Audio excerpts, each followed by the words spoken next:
We're joined now by Maya Barry in Ōtautahi for our rural news. Kia ora, Maya, and the honey producer Comvita is back in the black. Kia ora, Mani. Yes, I'm also broadcasting from my lounge, so can certainly relate to your situation. But yes, some good news for Comvita. This was driven by stronger Mānuka sales to the US and China. The listed company has just reported a $9.5 million full-year profit compared to last year's $9.7 million loss.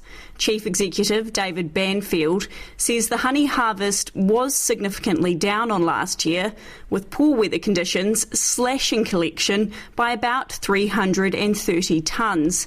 But he says its new strategy means it's focused on getting more value out of a smaller range of products. We're obviously really clear about what we expect from a product to enable it to perform at Comvita. So we've taken a long, hard look. We reduced our total product count by over 30% in FY21.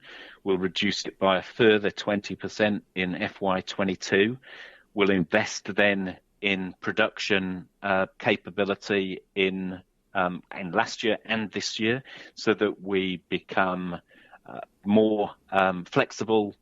We become more future-proof as well, so we get better recoveries, better production from a tighter range. David Banfield says the COVID pandemic has prompted people to think more about their health, which appears to have helped boost sales in the US and China. But this doesn't apply to all markets, with slower sales in New Zealand and Australia. Meanwhile, a strong year for its dairy and forestry portfolios has seen the state-owned farmer Pāmu report a $29 million profit. The company, which owns about 200 farms, says total revenue was $250 million, with the milk cheque accounting for half of all farm operating revenue. Chief Executive Steve Carden says while the impacts of COVID are still being felt, with lower venison prices and increased farm input costs, they've been offset by higher carbon farming and milk revenue. Pāmu will pay a $5 million dividend to its shareholder, the New Zealand government, while using most of its surplus cash flow on debt reduction. And despite a slump in earnings, A2 Milk is sticking to its plan to buy a stake in a Southland dairy company. A2 has been struggling due to a drop in sales of infant formula, today announcing its net profit had fallen nearly 80%. In an effort to build capacity for its infant nutrition business, the company has been going through the process of acquiring a 25% share of Matoda Valley Milk. It already has a similar deal with dairy company Synlait, and despite the challenges it is facing, A2 Milk Chief Executive David Bortolussi says the deal still makes sense. Yes, it is a more challenging environment from a volume point of view, but strategically the acquisition is really important. And it's important because we need to mitigate from a supply chain risk point of view. All of our product is manufactured with a great strategic partner in Synlait, but it's all manufactured in one facility in Dunsandel. And we need to, as a brand owner, spread that risk across facilities.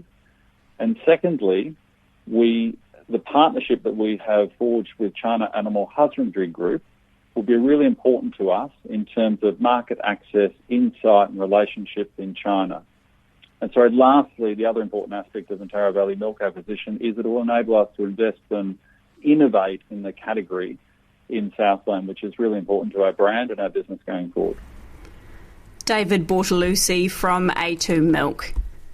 The animal rights group SAFE says farmers are continuing to get away with poor winter grazing practices in parts of Southland and Otago. The group has released images and video this morning showing some sheep, cows and calves standing and lying in mud, which in some of the footage is knee-deep. Regulations aimed at improving intensive winter grazing practices were supposed to come into effect from May, but were recently deferred until 2022.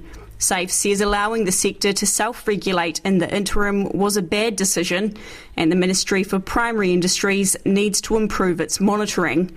MPI has been approached for comment. And just finally, farmers are being reminded to ensure that everyone who comes onto their property scans in using a QR code.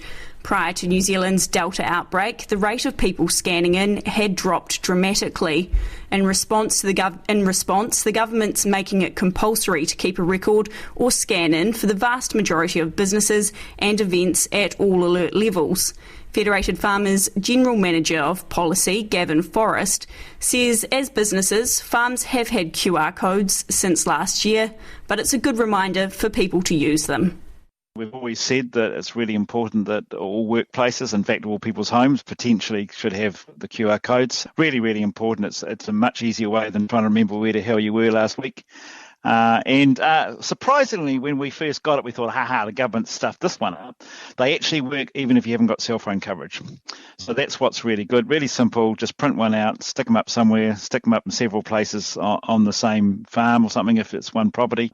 And they will work regardless of the cell phone coverage or not. They will record, the actual code just records on your phone, and then it's there for posterity. And Gavin Forrest says that Federated Farmers is also in talks with the Ministry of Health about what would happen if a farmer tested positive for the virus. We know some of our farmers are worried about what happens if they catch COVID, and Feds and the levy organisations are having discussions about government what that might look like.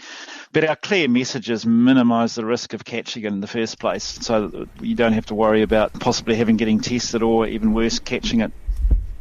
Gavin Forrest says farmers need to ensure that everyone coming onto their farm stays 2 metres apart and signs in. Meanwhile, Fonterra says it's complying with the tracking requirements with technology that's on its milk tankers that keeps track of where they've been and when. And that's the rural news for today. Mā te wā. Back to Annie. Kia ora, Maya.